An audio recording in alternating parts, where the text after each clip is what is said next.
আল্লাহ রসুল সাল্লাল্লাহু আলাইহি সাল্লাম যে মসজিদের মধ্যে যাইতা, তিনি যাইতে সময় মসজিদের মধ্যে যখন তিনি রওনা দিতেন, তখন তার মসজিদে যাওয়ার পথের মধ্যে রাস্তার মধ্যে এক বুড়ি তার রাস্তার মধ্যে কাঁটা বিছিয়ে রাখতো, যেন নবীজি সেই কাঁটা নবীজির পায়ের মধ্যে বিদ্ধ হয়, যেন নবীজি কষ্ট পায় কাঁটার মধ্যে কাঁটা ঢুকে, সেই হিসাবে কাঁটা জাবা বিশেষ করে কাঁটা কুতিয়ে রাখতো।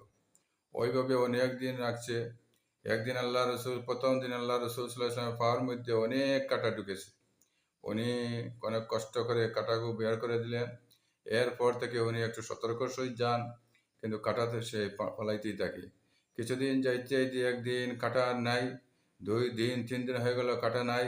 তখন আল্লাহ রসুল সাল্লাল্লাহু আলাইহি ওয়াসাল্লাম সাহাবায়ে কেরামকে বললেন, ওই বুড়ি যে কাঁটা পালাইতো, বুড়ি কোথায় গিয়েছে? এখন তো কাঁটা নাই, তার খবরটা নিয়ে আসো। তখন সাহাবায়ে কেরাম খবর নিয়ে জানতে পারলেন ও বেমার মধ্যে আছে, বর্তমানে সে বেমার। তখন আল্লাহ রসুল সাল্লাল্লাহু আলাইহি ওয়াসাল্লামের কাছে বলা হয়েছে উনি বেমার, তাই কাঁটা বিছাইতে পারতেছে না। তখন আল্লাহ রসুল সাল্লাল্লাহু আলাইহি ওয়াসাল্লাম তার জন্য কিছু হাদিয়া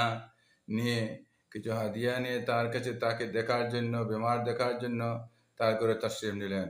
ইয়া তাকে দেখলেন, তাকে কিছু হাদিয়া দিলেন আর বললেন, আমি এই কাটা রাস্তার মধ্যে না থাকায় খবর নিয়েছি, জানতে পেরেছি তুমি বেয়ারাম, তাই আমি বেয়ারাম দেখার জন্য এসেছি।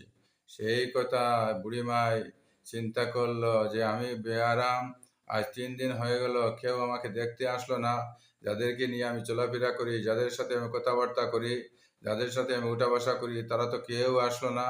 যে আমার সবচেয়ে বেশি দুশ্মন, যাকে আমি ভালো পাই না, ভালো দেখতে পারি না, যাকে কষ্ট দেওয়ার জন্য কাটা রাস্তার মধ্যে পুঁতিয়ে রাখি, সে আজ আমাকে দেখার জন্য এসেছে। সে শুধু সাধারণ মানুষ না, সে মহামানব, সে মোহাম্মদুর রসুল্লাহ সাল্লাল্লাহু আলাইহি ওয়াসাল্লাম, সে নবী। আমি তাকে এখন বিশ্বাস করে তার উপরে আমি কলিমা পড়লাম। আমি আল্লাহর উপরে ঈমান আনছি এবং মোহাম্মদ রসুল্লাহর উপরে ঈমান আনি আমি কলিমা পড়ে নিলাম, আশহাদু আল্লা ইলাহা ইল্লাল্লাহ ওয়া আশহাদু আন্না মুহাম্মাদান আবদুহু ওয়া রাসূলুহু।